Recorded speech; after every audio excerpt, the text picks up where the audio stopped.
So our first speaker today is Joellen Lampman, and she is the School and Turfgrass IPM Specialist with the New York State IPM program. And Joellen's topic today is a better lawn without pesticides. So we will turn it over to Joellen. Fantastic. I just want to say how great it is that you guys have put this together. It's an excellent opportunity to reach people. So are we looking at the right screen? Okay, excellent. So let's get going because we don't have a lot of time. So I want to make sure that I address your concerns in this short period of time. So if you could please let me know what lawn pests plague you the most, and you can go ahead and write that in the chat box. And I have a hard time seeing that. So if you guys can, oh wait, no, I got it now. Grubs, weeds, ants, midges, weeds. Oh, specifics, plantains, snakes. All right. As you guys are filling that in, okay, that gives me a great idea of what you want me to talking about. I will not be addressing ants, but last month, Jody did a fantastic presentation on ants. So we're going to send you to our YouTube channel to get more information about that. I am not only part of the community IPM team, but I am also part of the Cornell Turf Team community. And this is a group of people from across the state that get together regularly, and we deal with lawn and turfgrass issues, what's happening at any given time, and we coordinate on research and education. And one of the pieces that came out of there is this ebook, Lawn Care, the Easiest Steps to an Attractive Environmental Asset. You can download this as an iBook out of iTunes, or all of the information is also available online at the link that Matt is going to put into the chat box. So I encourage you to go ahead and look for that. So with this idea of where people are, here we go. Healthy lawns can overcome pests. So things like weeds are not the problem. The problem is unhealthy grass. So we're really going to be focusing on that today. This is one of my favorite quotes from my colleague, Rodney Prastak, who's a weed scientist over at University of Massachusetts. Weeds are the result of poor turf, not the cause of poor turf. So how are we going to avoid poor turf, have really better, healthier lawns? And the three key things that anybody can do if you have a lawn is to mow right, feed right, and water right. So let's just dive into that. And a good starting point is how our grass works. So here in the Northeast, we have all cool, well, we have some warm season grasses that are moving in, but mostly we're dealing with cool season grasses that like it best on the shoulders of the growing season. So they're very happy in the springtime, and they're very happy in the fall when they're growing at their best. In the heat of the summer, they struggle a bit, they don't grow as much, their root systems get depleted. So most of the maintenance that we're going to focus on is going to be in the springtime and in the fall. And one thing I'd really like you to look at as you're looking at this picture is not only what's going on above ground, that's what we see, and that's what we want to look really good, but look what's going on below ground. As the grass is growing, you've got the root systems that are also growing. At about the rate that the upper part of the plant is growing. And we get even more root growth in late summer, early fall. So that's where we want to not spend so much effort on what's going on above ground. We really want to make sure we have the best root system out there. So the first thing we're going to do is we're going to mow right by mowing high. So take your existing mower and you're going to set it to the highest setting that it goes. And this is typically between 3 inches, 4.5 inches. I recently had to replace my mower and it goes up to 5 inches. And that's what I am mowing my lawn at. And the reason for that is that photosynthesis is happening above ground. And the more leaf you have, the more energy it's able to create and send that energy and create the carbohydrates into that root system. Those deep roots are more drought tolerant. They also, the more roots you have, the more resistant they are to root eating insect damage. So they can nibble on some of those roots without causing irreparable damage to the rest of the plant. And having it be tall also allows the grass to be more competitive with other types of weeds. Here's a great illustration of that. On the left, we have grass that was mowed at 4 inches a month. And it didn't need to be mowed that often to keep it at that 4-inch height, compared to mowing it at 2 inches weekly, and it had to be mowed more often to keep it at that lower height. So on the left, you can see that is a really good steady stand of the grasses, whereas on the right-hand side, we've got that lime green color, and that's crabgrass. And crabgrass is a grass that only lives for 1 year. So as soon as we hit our first frost of the year, it just peters out and it's going to turn brown and it's going to leave huge gaps in your existing lawn, which provides lots of soil for the seeds to take hold, leading to more crabgrass in the following year. So the tall grass is tall and it allows us, it leaves less grass or sunny soil, empty soil areas for seeds to take place, and it shades it out so that weed seeds are less likely to be able to take advantage of that. And another benefit is that growing tall means that you're going to have to mow less often, reducing mowing to about 40% less than if you're mowing it really short. The other thing that we want to do is to sharpen those blades. A sharp blade is going to cut through the leaf, as opposed to a dull blade is going to shred it, which takes more energy. So again, we're going to see less energy efficiency with a dull blade, by up to an increased fuel consumption of 25%. So if you're interested in using less fuel, make sure you have those sharp blades. That shredded blade also provides an opportunity for things like disease pathogens to get in there and negatively affect the grass. And it also causes the grass to lose water at a faster rate. So if you have a cut blade, we can save water from evaporating by about 30%. So there's lots of reasons to have a cut blade as opposed to a shredded blade. And the rule of thumb is that you should sharpen that blade after 10 to 12 hours of use. That's going to depend upon your yard and the size of it.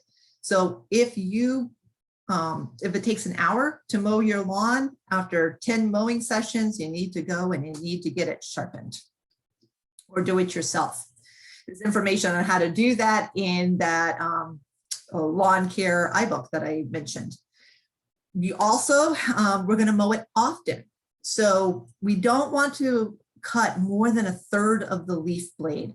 When we do that, we get what's called compensatory growth.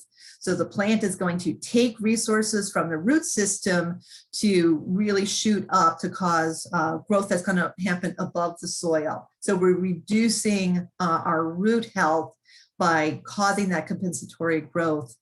And also, if we cut more than 1/3 of the leaf blade, we can end up with clumps of grass, which provide great habitat for diseases. So if we want to protect from diseases, we're not going to have those clumps on the ground. How often that happens is going to depend on the time of year. Right now, if we remember that grass is growing really quickly, so we might need to mow every 5 days. My husband thinks it needs to be done twice a day. It's growing so fast lately. If during the summer drought, if you're not watering, you're not going to need to mow at all because it's not growing at all. The rest of the growing season, it's not that spring surge. You've got some water that's going down. So it depends. You might need to mow every 7 to 14 days. A good rule of thumb is that if you were mowing your grass at 3 inches high, as soon as it reaches 4 inches, that's the time to cut it, because then you're only cutting off 1/3 of the leaf blade. Now, when it comes to mowing, there's a little bit of caveats so that we ourselves don't become the pest that causes stress on the grass. if the soil is saturated. We just had a huge storm come through. When we walk on saturated soils, we can compact that soil, and that can leave surface puddling, which doesn't allow oxygen to get down into the roots. And the compaction itself can reduce access of the roots to water, nutrients, and the oxygen that they need. So we don't want to be the pests. And if we're spending a lot of time on the lawn with equipment, when it's drought stressed, it can be dry, it can crack, we can get the same results as if we were shredding it with a dull mower blade. So you want to stay off the grass as much as possible when it is stressed out. We also want to leave the clippings, and later when the leaves fall, we want to leave those in place and use the mower to chop them up into small pieces. So using a mulching mower helps us to hampen more efficiently. It actually rotates the leaves through the blades a few times, so it gets really fine and you're not going to notice it as much. But even if you don't have a mulching mower, this is something that you can do, again, as long as you're not cutting off a third of the leaf blade. And that allows it to sink back through the grass blades to the soil and return its nutrients in, which reduces the need for fertilizers, which brings us to our next thing that we're going to do is we're going to feed right. And we're going to focus on really feeding those roots. You never want to apply more than 1 pound of nitrogen per application, because too much nitrogen can lead to diseases. There's also laws in New York about when you can apply fertilizer. We're not going to get into that because that's during a time that you shouldn't be fertilizing anyway, because it would just be sitting on the soil and be prone to running off and getting into waterways or leaching in. So the best time to fertilize is right before we have the significant root growth at the end of September going into October. So feeding once is usually enough to provide great root growth, which is going to help the grass get through the winter time and be able to support it during that spring surge as the soils warm up and is better able to access the nutrients that are naturally in the soil. But stress does matter. So how often you're going to feed is going to be based on the stress level of the grass. So if you have good grass, and we're defining that by, you don't have a lot of traffic, you go out, you walk to your garden, you go sniff your flowers, you have picnics there occasionally, nothing ridiculous. You're mowing it at that 3 inches or higher rate, you're leaving those clippings, you're not leaving clumps, you're not irrigating, then that one application of fertilizer is going to do you just fine. Now, if you have slightly stressed grass that receives more traffic, yours is the backyard that all the neighborhood kids like to hang out in, you got the dogs running around, well, then it might need a little bit more. So in addition to that September fertilization, you might need to juice it a little bit in May. We're past May, so this is for next year. For right now, we're fine. Wait until September before you apply it.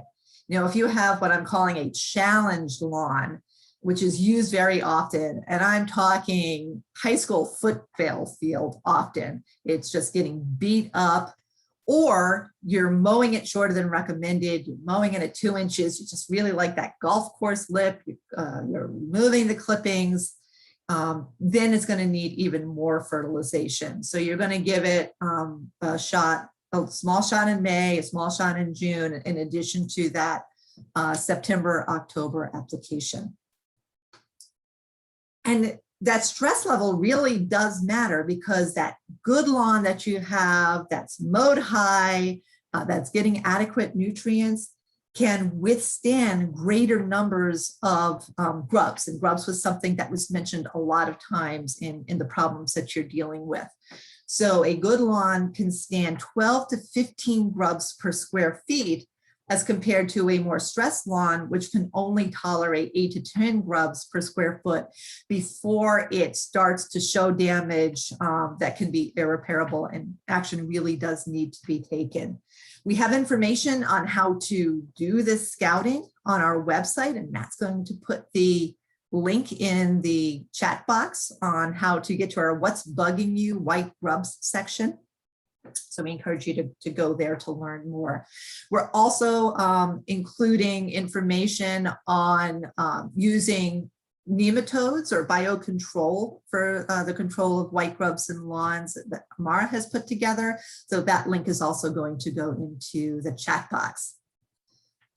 The other thing that comes into account when you're dealing with fertilization is what kind of grass you have. Kentucky bluegrass is considered to be the Cadillac of grasses because it has a deep green color to it.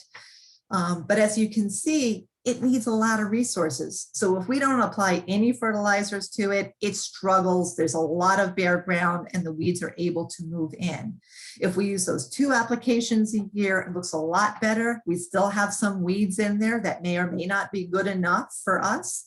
But if you want that really pristine, no weeds in there look, we're going to need to invest in 4 fertilizer applications a year. As compared to fine fescue grasses, these are incredibly hardy grasses that don't need any fertilization application. They're able to get everything that they need that's out of the soil. Now, most of us have a mixture of Kentucky bluegrass, fescues, and ryegrasses. So with that mixture, if we have good grass, we're mowing high, then we can typically get away with that 1 fertilizer application in September. All right, watering right. Good lawns that don't have a lot of stress can safely go dormant in the summertime. They might brown a little bit, but drought stress is rarely lethal. If you have stress lawns, then they tend to need 1 inch of water per week, which means that if ½ an inch of water comes down naturally in the sky, if you want to give it that 1 inch, you need to only apply ½ an inch of water to get to that 1 inch. And that's important because overwatering can be worse than not watering at all or underwatering, because that provides great habitat for things like diseases and moss and mushrooms popping off, and can also lead to runoff. So, and also can lead to not enough oxygen getting to the root systems, which can damage the turfgrass that way. So there's another benefit to letting it go dry and go dormant, and that is to reduce the risk of white grubs. They're looking for the green, lush lawns that are lush on top because they instinctually know that that's where their eggs are more likely to successfully have the grubs hatch and feed enough to become adults later next year. So from our friend, Dr. Jonathan Larson in the University of Nebraska, to reduce the risk of white grubs in the lawns, do not irrigate in June and July to create drier soils, which are less attractive to egg-laying females. Now, if you do want to water, there is an app for that. If you don't have a rain gauge and want to figure that out yourself, this is the Northeast Regional Climate Center lawn watering tool. You can go in and enter your address or your zip code like I did here. You're going to put in the day that the lawn was last watered, and it will let you know what the deficit is. And they're basing that on heat and wind and evapotranspiration rates, which is how much is evaporating off of the plants. And my results, I did this a couple of days ago, is that there was a 0.2 of an inch deficit, and I do not need to water. And of course, it rained last night, so now it reads no deficit. It's going to get hot, it's going to get drier. So come Monday, if I was watering, I would check this again to see what it tells me about how much watering I need to put down. All right, let's deal with pests themselves. So I'm sure lots of you have seen these Japanese beetle traps that use pheromones to attract the beetles. And boy, doesn't that look impressive, because we've got thousands of beetles in there. And, you know, that's a real feel-good thing. Unfortunately, researchers showed us that, yeah, we're trapping a lot of them, but not before they're already laying eggs in our lawns. So we can see an increase in egg-laying females when we attract them to our yards with these pheromones. So this is not something that we recommend at all, or we will say tongue-in-cheek that the best place for a Japanese beetle trap is in your neighbor's yard. But we're not recommending that either. I didn't see it on the list, but one that often comes up, a pest that comes up often is moles. And there are lots of pesticides out there that have moles as something that they say that they're going to help to protect you against and to kill the moles. And most of them are really ineffective and a waste of your time and your money. And also it's applying pesticides in a way that it's not going to do what you want it to do. Hands down, the best way to deal with moles is with physical traps. And this is just one example. It's the no mole trap. And this is the one that has been recommended by our now retired wildlife IPM specialist, Lynn Braben, to help to capture moles. And we put up a link on how to deal with moles specifically in the chat box, if that's an interest to you. So now we're just going to switch gears just a moment. Just to talk about, do we need to have perfectly pristine lawns? For decades, we have been told that if we don't have perfect lawns, we are bad people, and we just have to buck that trend. So this is an advertisement that I got in my mailbox. Dandelions, the homeowner's arch nemesis, really harmful weed to a healthy lawn. Well, we know that that's not true. Weeds can't hurt the lawn. Weeds come in because the lawn is not healthy in the first place. So let's not buy into this commercial hype that makes us feel like we have to go get products that aren't really necessary. So I'm going to encourage you to embrace the weeds. And I actually wrote a blog about this and for Weed Appreciation Day. So you can go back there and talk about the benefits that some of these weeds actually have. And most of them were brought from Europe to the United States on purpose because they had nutritional value to us and medicinal value. So, embrace the weeds, whether you're leaving it as an early pollen source for pollinators, whether you're eating them themselves, whatever. I would challenge you to buck that trend that we need to have nothing but a green carpet out there in order to consider that we have a healthy lawn. So here's the poll question as promised. What are you going to do differently to create a healthy lawn based on the information that you just received? And I know I threw a lot of information at you. We have information on our own website, nysipm.cornell.edu. And I would also refer you back to that lawn care guide that I mentioned in the beginning. All right, so is the poll up? There it is. So if you can fill that out. And I'm actually not sure, can we have the poll up while I stop sharing, or does that end the poll? I think you can keep it up since I'm running the poll. Okay. So while you're stopping sharing, we did have a couple questions come in that perhaps you would like to address. The one that I think is best for you to answer today is, how do you reseed lawns without tilling up the entire lawn? This person has thin spots and some bare spots that they would like to address. Okay, and there's actually a fantastic video of that in that lawn care guide that I keep referring to. So in the thin spots, you'd want to take a small hand rake and just kind of scarify it, loosen up that soil somewhat. And you're going to take a mixture of 1 part seed to 2 parts soil and apply it over that cleared area. So that's going to help you with bare spots. If you have an area where you're just thin all around, you can actually overseed it. And the best time to do this is in September.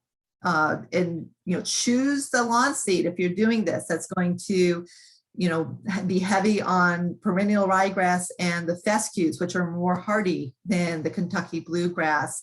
And you can just put that seed directly over your existing lawn to help fill in those gaps. Another good time to do that is in the winter, and it's called dormant overseeding.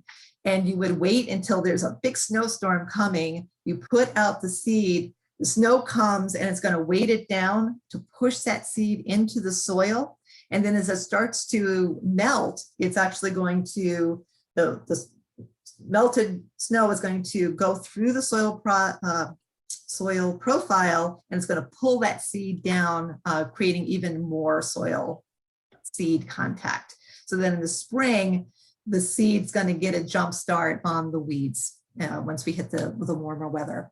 So great, sharpening mower blades. I know that that's something that most people have not done. So good job. I'm really glad. And it also looks like a lot of people are going to be increasing that mowing height and fertilizing in early fall only. So excellent. Thank you. I will address the questions in the chat as we go on to our next presentation.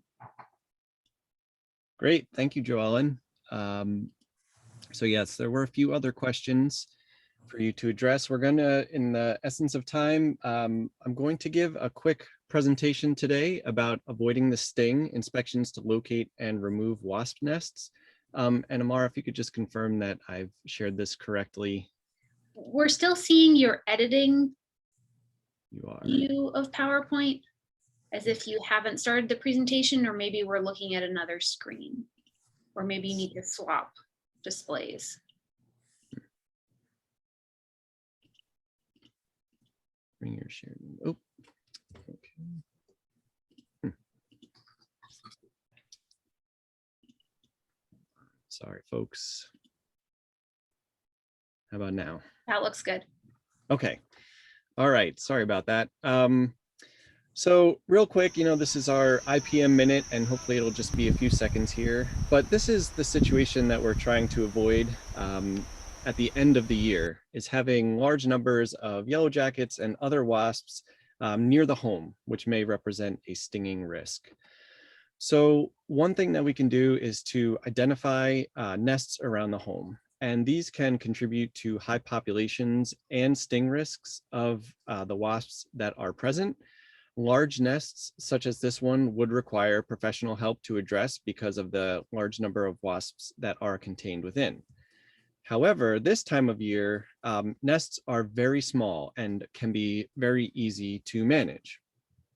So starting in June, we have some recommendations for things that you can do to reduce the likelihood of having large numbers of wasps around the home. The first is to start surveying every 2 weeks and look for and knock down those early nests. You can use a stream of water from a garden hose, and in some instances, people have used super soaker water guns or a long pole. And when possible, you do want to stomp on the nest and the wasps that are present to make sure that they are dispatched. So just real quickly, this is what it would look like. You want to have a far enough distance that the wasps are not going to recognize you as the threat. You want to knock down the nest, stomp on it if possible. Otherwise, what can happen is that the wasps will remain, and as you walk by that area, they may be agitated. So you do want to try and dispatch them. One of the best times to do this is at night when all of the individuals are on the nest. If you're going to do it at night, you want to use indirect lighting so that you're not shining directly onto the wasp nest. They will be alerted to this light and may attack you. So indirect lighting of the area or red filtered light is not as likely to induce them to attack you. And just to be cautious, you would want to wear thick clothing so you don't get stung. And one thing to keep in mind is that not all nests require control. So this is a situation where the nest is very far away from activity of people going in and out of this door. It's way up in this eave here. So this very small nest, you could knock it down with a hose, or it could just be left until the end of the season, depending on how you want to approach wasps on your yard. If there is a nest with wasps in a void within the home or another structure associated with the home, this is left best to the professional to manage that in a way that will not create additional pest problems inside the home. We do have a collection of YouTube videos available on our playlist on YouTube, so you can access that with the following link, which we will also post into the chat. And that is your IPM minute for today.